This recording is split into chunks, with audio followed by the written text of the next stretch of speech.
Salut! Donc on continue un petit peu sur la route des régimes restrictifs, donc les régimes sans. On s'arrête au stand des régimes sans sucre, comme tu as pu le voir. Alors je précise tout de suite, ça sera je pense la seule vidéo qui se concentre sur ce régime en particulier, tout simplement parce que j'ai pas trouvé vraiment d'éléments à discuter. Soit c'est des arguments totalement vérifiés scientifiquement, donc pas besoin d'explication plus que ça, soit au contraire même ça s'appuie sur strictement rien. Enfin en tout cas j'ai absolument trouvé aucune communication scientifique à ce sujet ou autre. Enfin ça sort juste d'un article sans référence, donc ça sert à rien un petit peu de chercher à analyser tout ça vu qu'on peut s'appuyer sur rien.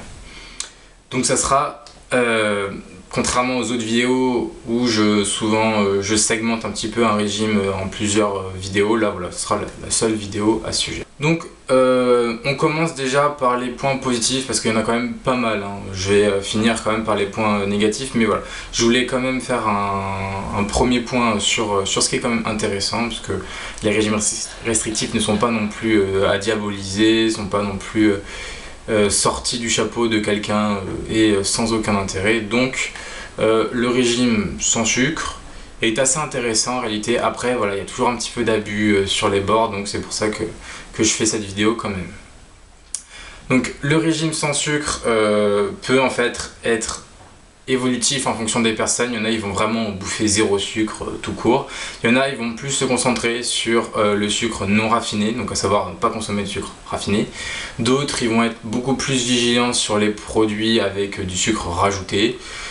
Donc voilà, c'est un peu différent. Il y en a ils vont juste chercher à réduire la consommation de sucre. Enfin tu vois, c'est à peu près la même logique, après quelques petites différences.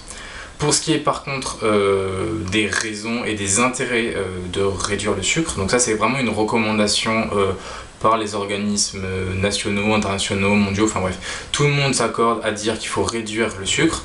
Pourquoi? Tout simplement, et tu dois t'en douter, pour réduire le taux d'obésité.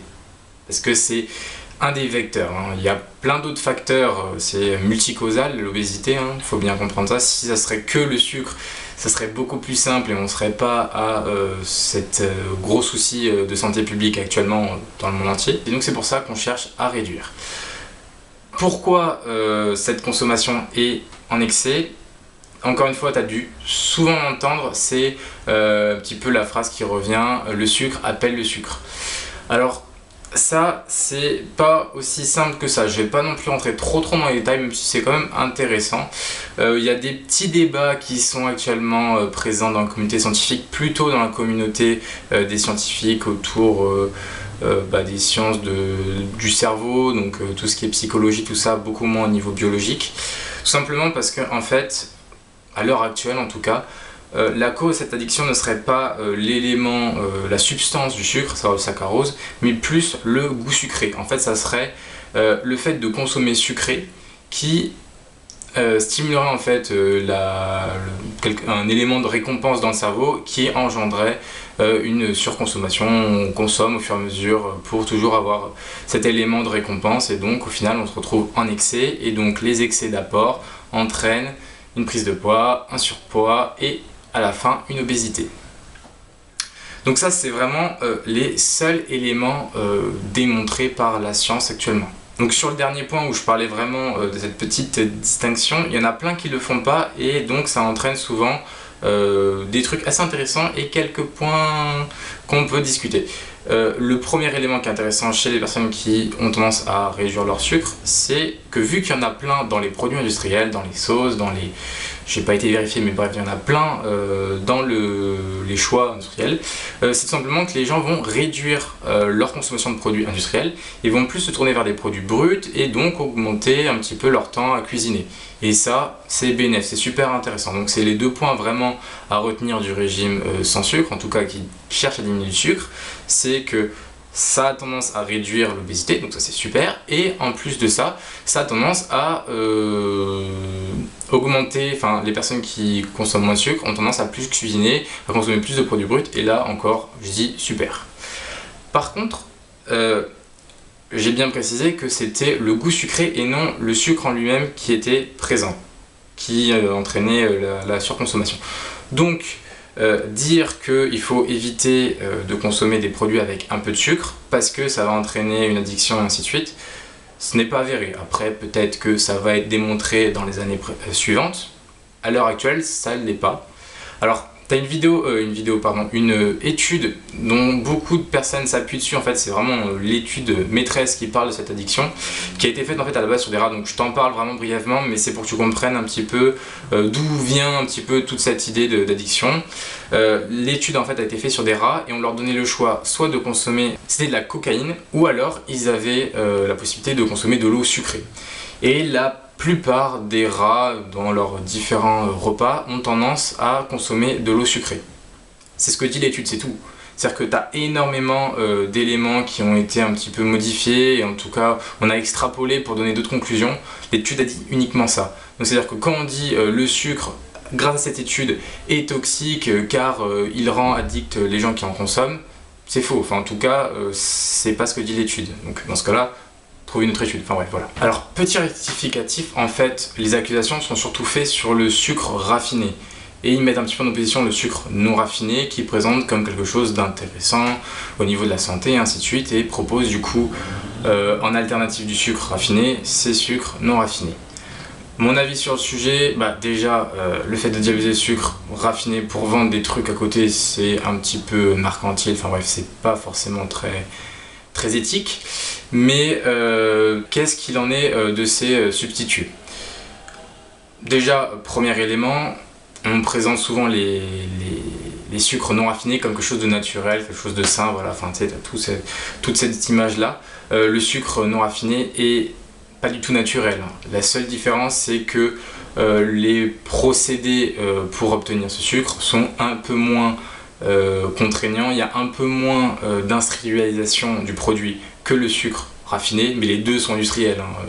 Faut pas non plus mentir sur ce point-là, c'est pas du tout un produit naturel. D'ailleurs, naturel, c'est un petit peu ambivalent, ça désigne pas grand-chose. Tout dépend de la définition qu'on donne, et là, pour le coup, ça n'est pas du tout adapté. Mais ce qui en est tout de même, c'est qu'il y a quand même un peu de vitamines et de minéraux. Et c'est vraiment là-dessus qu'ils appuient, c'est que les sucres non raffinés contiennent des minéraux, des vitamines, et donc c'est super bon pour ta santé. Ça, c'est une question de quantité, en fait, c'est une question de dosage. C'est bien les vitamines, c'est bien les minéraux, mais si tu en as en très faible quantité, ça sert à rien de les acheter. Dans ce cas-là, il vaut mieux se tourner vers d'autres produits. Et tu t'en doutes, c'est exactement le problème avec le sucre non raffiné, c'est que la quantité, elle correspond à peu près à 1,5% de ton volume, enfin de ton poids dans ton sucre non raffiné. Donc c'est quelque chose de totalement négligeable, parce que tu vas pas bouffer 3 kg de sucre, hein, tu vas bouffer, je sais pas, 20-30 grammes, 30 grammes ça fait déjà 6 morceaux de sucre, même si c'est non raffiné, c'est quand même assez important dans ta journée. Donc les apports au niveau des minéraux et des vitamines, c'est pas du tout là où tu vas les trouver, donc faire un investissement sur ces produits-là, ça n'a vraiment pas d'intérêt. Après, si tu as quand même envie de trouver une alternative, voilà, parce que tu considères que c'est peut-être plus intéressant, enfin bref, et que je t'ai peut-être pas convaincu, hein, c'est tout à fait possible, je te conseille, dans tous les alternatives en tout cas qui sont présentées, moi ce que j'ai trouvé le plus intéressant, c'est la mélasse. Tu as plein d'éléments qui sont vraiment très proches du sucre, où tu as quasiment autant de calories, quasiment autant de sucre, et ils te disent juste, ouais, il y a tel ou tel truc qui change. Que vu la quantité, encore une fois, c'est négligeable. La mélasse, il y a quand même une petite différence, c'est beaucoup moins calorique parce qu'il y a moins de sucre, en fait c'est surtout du sucre et de l'eau, donc l'eau vu que c'est pas calorique, ça réduit au niveau du poids la calorie tout simplement, et c'est beaucoup plus riche en minéraux que le sucre même non raffiné, hein. On est à un facteur à peu près de 10 par rapport au sucre non raffiné, et c'est notamment riche en calcium et en fer. Voilà. Après, je ne le conseille pas plus que ça, hein, si tu as envie de t'éclater. Mais toujours est-il que, bon, investir, après je ne connais pas les prix, hein, mais s'il y a vraiment une hausse de prix juste parce que c'est non raffiné et que c'est naturel, aucun intérêt, autant se concentrer sur de réelles sources vraiment intéressantes, à savoir les légumes, les fruits, les féculents, et ainsi de suite. Donc je te remercie d'être resté jusqu'à la fin de la vidéo. Encore une fois, je t'invite à t'abonner si ce n'est pas déjà fait pour suivre un petit peu les vidéos qui vont sortir. Et sinon, je t'invite aussi à partager et à liker si tu veux m'aider à faire progresser la chaîne.